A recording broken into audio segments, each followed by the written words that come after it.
I'm Ben Reigle. I'm 41 years old. I'm from Western Massachusetts. I'm a tattooer, and I own Great Spirits Tattoo in Greenfield, Massachusetts. Here's my story to sort of give you an idea of what happened to me.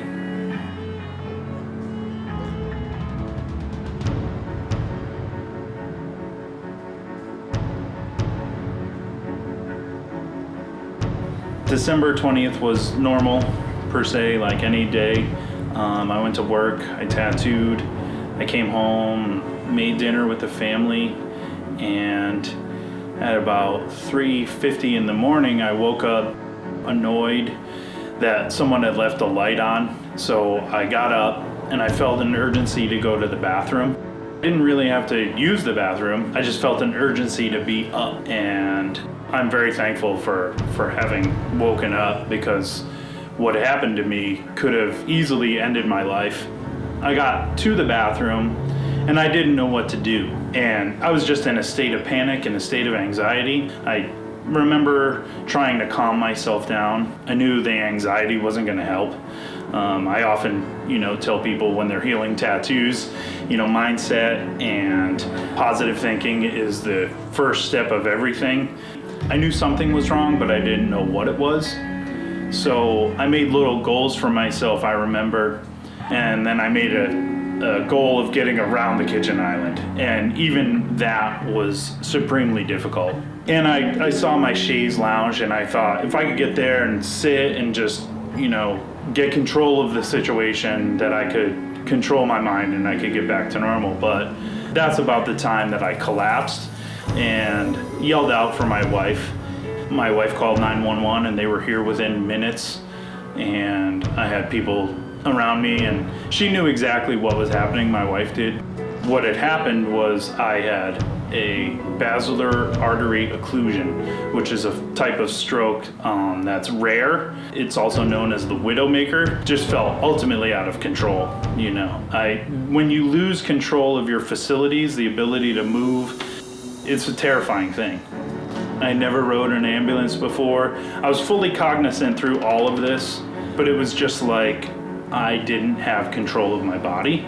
That's where it all gets sort of blurry in the hospital, and they weren't really sure my prognosis. And after the first one, I woke up about 4 hours after surgery, my wife tells me. I had full use of all my facilities. I had no slurred speech. I had no memory deficiencies. I had no appendage deficiencies. A lot of people get paralyzed. A lot of people become half blind after a stroke. Thankfully, I had none of these symptoms.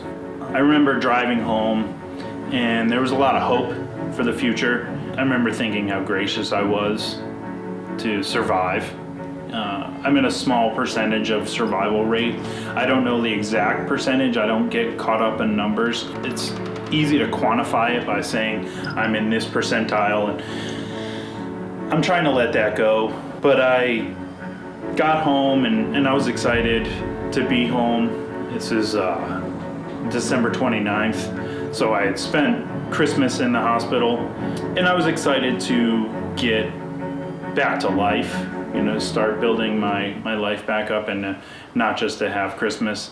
But then that evening, ironically, tragically ironic, I suffered another stroke, and it was the same exact thing. They tell me now, the neurologist tells me it was on the other side. So my wife called, and I pretty rapidly went down. Like, I got in bed, and within seconds I was slurring my speech and I could barely move my hand. I was really angry because I had just got home. This thing happens all over again. At no point in having the second one was I scared for my life. And I think that mindset is really one that helped me survive. I was unrelenting on the fact that I was going to survive. My wife calls and gets an ambulance here. They put me under, and they rushed me via life flight to Mass General Hospital in Boston. It was over the holiday season, so Baystate had gone on break and there was no neurologists or anybody that could help me there. So this one took a little bit more time for them to get me on the operating table. I woke up in Mass General 16 hours after surviving the unsurvivable. They were telling my family that I probably wasn't gonna wake up the same person. And I'm an early riser by nature. I told my wife that, of course, I woke up early because that's what I do. But I woke up in ICU and I was really weak. This is where I realized it was a different type of stroke. It had caused more damage. It caused damage to my pons, which is at the top of your brainstem, and my cerebellum. One of the first things I asked for was a pen because I wanted to test and see what I could do. And I couldn't even really hold the pen, which terrified me. But my wife reassured me that everything was gonna be okay, that we'll, cross the hurdles that come our way. And so that's exactly what I did. Little by little, I built myself back up from sitting in the hospital, not being able to write, having a machine breathe for me to, where I am today has been a very hard journey. There's a deep irony to the fact that my passion for my craft almost killed me, meaning that chiropractic care coupled with foam rolling and stretching on the floor is what caused my strokes. This was confirmed by 2 different neurologists. I don't harbor any ill will towards chiropractic care. Millions of people find relief going to the chiropractor, but I would offer a word of caution. The neck crack is more of a placebo. I don't know if it actually brings relief, and the arteries that are in your neck that where something can go wrong, it's a little too fragile of a system that now, I was ignorant to it before, but now I refuse to allow that system to be meddled with at all. I have to be very careful about that area of my body.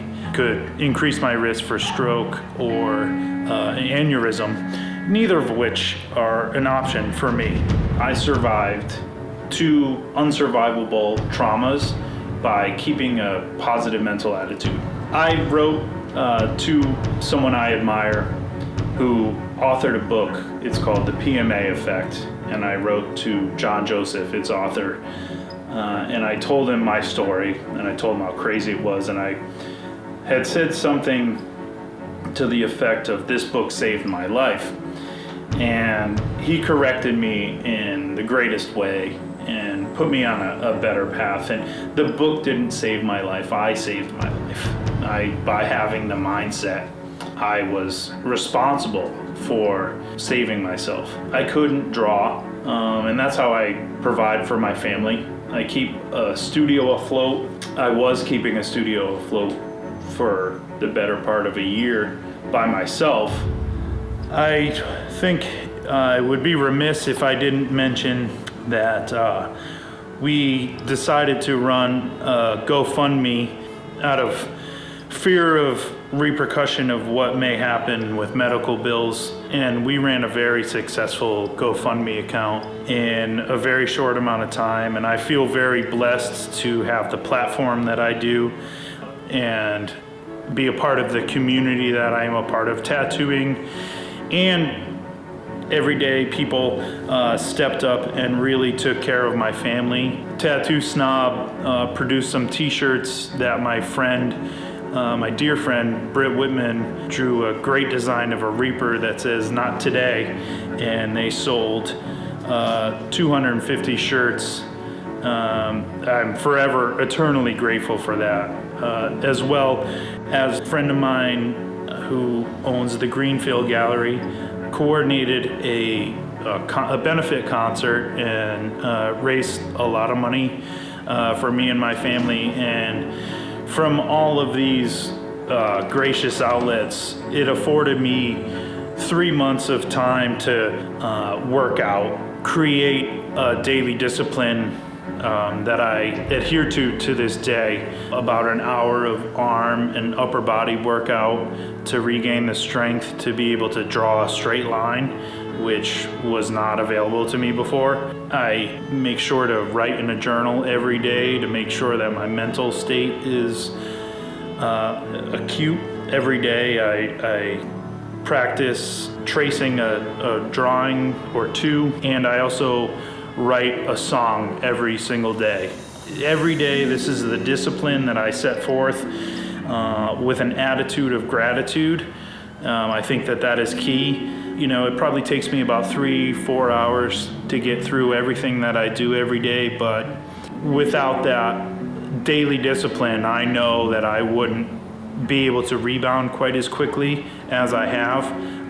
Every physical therapist, occupational therapist, doctor they just think it's remarkable, the job that I've done, and I couldn't have it any other way. The power of music, the power of art, the power of creation, the power of, staying focused and disciplined to create every single day is something I account to my recovery 100%. I feel as though coming back from these strokes has given me a new perspective on life, for sure. I live a gracious life of servitude. I see that service to others is very important, and that family and love is important. And to hit back to what I was speaking about before, it's my duty now to every day be disciplined enough to do arm workouts and cardio workout and eat healthy. I intend to live a life of gracious servitude, and positive karma, is key to all of this. My whole path, the strength it takes to face that you can't do what makes your ego anymore. Like it washes away your ego. I've had to face that, and that was a really difficult journey. But mentally, I feel stronger than I've ever felt, and it's my intent to make sure that physically I am stronger than I've ever been.